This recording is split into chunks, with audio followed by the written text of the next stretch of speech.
আন্দোলনকারীরা সামনের ব্যারিকেড ঠেলে সরিয়ে দেয়, পরের ব্যারিকেড ভাঙতে পারেনি যেহেতু ব্যারিকেডটি খুব শক্তপোক্ত ছিল এবং দড়ি ফড়ি ইত্যাদি দিয়ে ওখানে বেঁধে রাখা হয়েছিল।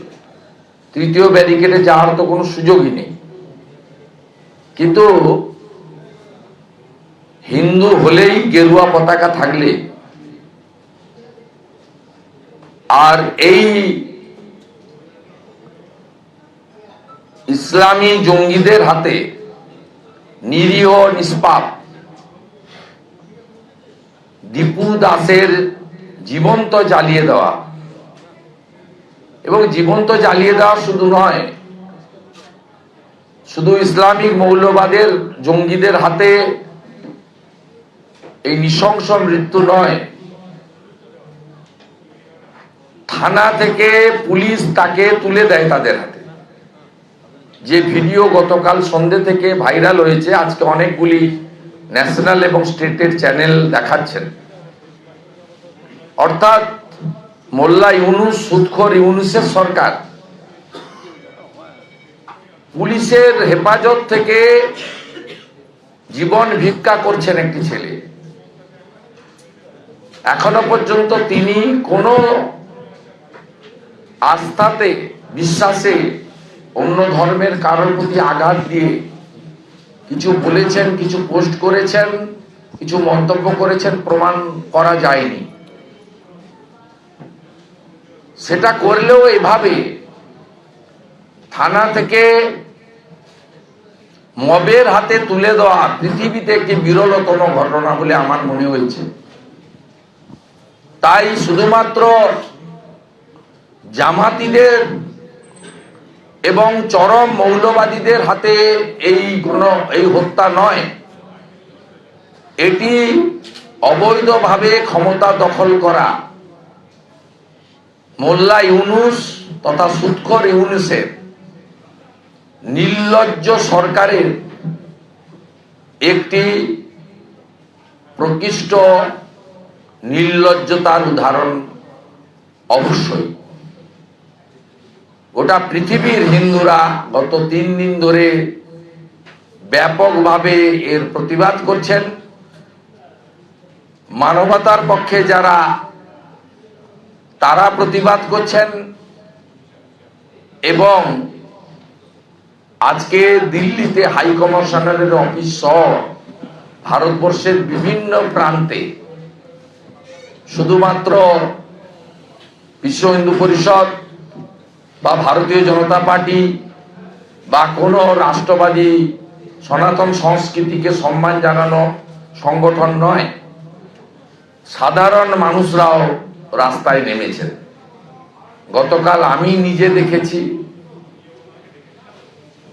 2 ঘন্টার আহ্বানে হাজারে হাজারে মানুষ কাল কিভাবে আমাদের সাথে হেঁটেছেন। আমি নিজের চোখে দেখেছি, বাস থেকে, হলুদ ট্যাক্সি থেকে, অটো থেকে,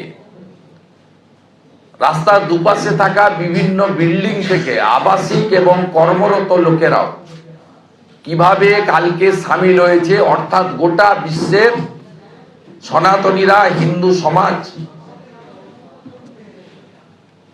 তারা এই ঘটনায় বলা যেতে পারে কার্যত রোষ তৈরি হয়েছে। বদলা চাইছে সবাই, এর শেষ দেখতে চাইছে। আজকের পশ্চিমবঙ্গে কলকাতা পুলিশের এই লাঠি চালনার মধ্য দিয়ে মমতা বন্দ্যোপাধ্যায় আর মোল্লা ইউনুসের মধ্যে কোনো পার্থক্য নেই, এটাই প্রমাণিত হলো। ওপারের হিন্দুরাও বাঙালি হিন্দু, আর আজকে যাদের 3 জনকে আটকেছে, 10 জনকে মেরেছে, 3 জনের মাথা ফাটিয়েছে, একজন মহিলা ভমিটিং করছেন, তাকে এমার্জেন্সি শিফট করছি, আমরা ক্লোজ মনিটরিং করছি, যত ভালো জায়গায় নিয়ে যাওয়া সম্ভব নিয়ে গিয়ে চিকিৎসা করাবো, বাঁচানোর চেষ্টা করব। এই বর্বরচিত হামলার মধ্য দিয়ে এই সরকার শুধু হিন্দু বিরোধী সরকার নয়, জনগণের ট্যাক্সের বেতন টাকায়, করের টাকায় বেতন পাওয়া কলকাতা পুলিশকেও নির্লজ্জতার মাথা খেয়ে মুসলিম লীগের পুলিশ জামাতিদের পুলিশে পরিণত করার কাজ বৃত্ত সম্পূর্ণ হয়েছে। আমরা গতকাল আমার উপস্থিতিতে হওয়া কর্মসূচির পরে আমি পুলিশের টুইট, এক্স হ্যান্ডেলে তাদের পোস্ট, তাদের লিখিত বিবৃতি এবং বিভিন্ন সংবাদ মাধ্যম, ইলেকট্রনিক্স মিডিয়া পোর্টালকে দিয়ে তাদের স্পিচগুলো শুনছিলাম। তাতে মনে হয়েছে মমতা বন্দ্যোপাধ্যায় হিন্দুদের এই তীব্র প্রতিবাদ এবং ক্ষোভে তিনি আতঙ্কিত এবং তিনি তার রেজিস্টার্ড গুন্ডা পুলিশকে লেলিয়ে দেওয়ার কাজটা করবেন। ঠিক সেই ঘটনাই আজকে ঘটল এবং কালকে পুলিশ যে বক্তব্যটা বারে বারে রেখেছে, আপনাদের অনেক চ্যানেল পুলিশের কথা দেখাতে বলতে বাধ্য হয়েছেন। তাতে তারা বলেছে যে এই ঘটনার সঙ্গে হরগোবিন্দ দাস, চন্দন দাসের মৃত্যুকে লিঙ্ক করা হচ্ছে। এই ঘটনার সঙ্গে ধুলিয়ান শামসেরগঞ্জের ঘটনাকে যুক্ত করার প্রয়াস নেওয়া হচ্ছে। আমি পিচ রাস্তায় বসে হ্যান্ড মাইকে যে কথাগুলো বলেছিলাম, যে ব্যক্তি ভিন্ন, আক্রমণকারীরা একই, জায়গা দুটো আলাদা, পদ্ধতি কার্যত এক, অর্থাৎ এপারের হরগোবিন্দ দাস, চন্দন দাস, ওপারের দীপু চরণ দাস একদম সেম, শুধু দিনটা আলাদা, সালটা আলাদা, স্থানটা আলাদা, সময়টা আলাদা, নামটা আলাদা। পশু কাটার তরবারি দিয়ে ওখানে কুপিয়ে কুপিয়ে খুন, আর ওখানে মিথ্যা অপবাদ দিয়ে প্রমাণ ছাড়া দোষী সাব্যস্ত করে প্রথমে গণপিটুনি, আধমরা করা, তারপরে জীবন্ত হিন্দুকে জ্বালিয়ে দেওয়া। সেই ঘটনাকে সোশ্যাল মিডিয়া, ফেসবুকে লাইভ করা একদম সেম। পুলিশ আরো বলেছে, আমরা তো ধুলিয়ান শামসেরগঞ্জের ঘটনায় ব্যবস্থা নিয়েছি, চার্জশিট দিয়েছি, কোর্টে মামলা বিচারাধীন। এর সঙ্গে যারা ময়মনসিংহের বাঙালি হিন্দু পুড়িয়ে মারার ঘটনা সম্পৃক্ত করবেন, তাদের বিরুদ্ধে ব্যবস্থা নেব। এটা তো কালকে হুমকি ছিল।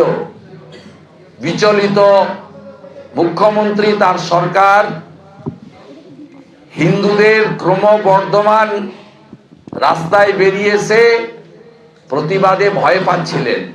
তাই আজকে বর্বরচিতভাবে মারা হয়েছে। আমরা ভিডিও দেখে এই পুলিশগুলোর নাম আইডেন্টিফাই করব।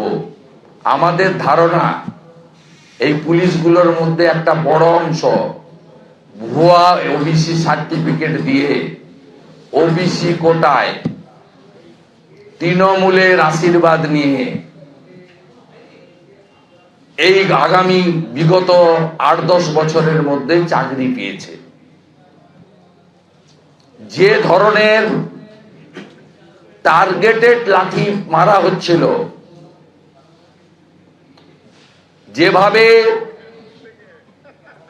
লাল বাবা মহারাজ সহ গেরুয়া বসন পরা, ধুতি পরা, পাঞ্জাবি পরা, গলায় রুদ্রাক্ষের মালা, কারোর জটা, কারো মুন্ডিত মস্তক, তাদেরকে নিরস্ত্র সাধুগুলোকে যেভাবে পেটাচ্ছিল, এতে পরিষ্কার হয়ে গেছে এই লাঠিটা শুধু পুলিশ তার কর্তব্য পালনের জন্য মারছে না।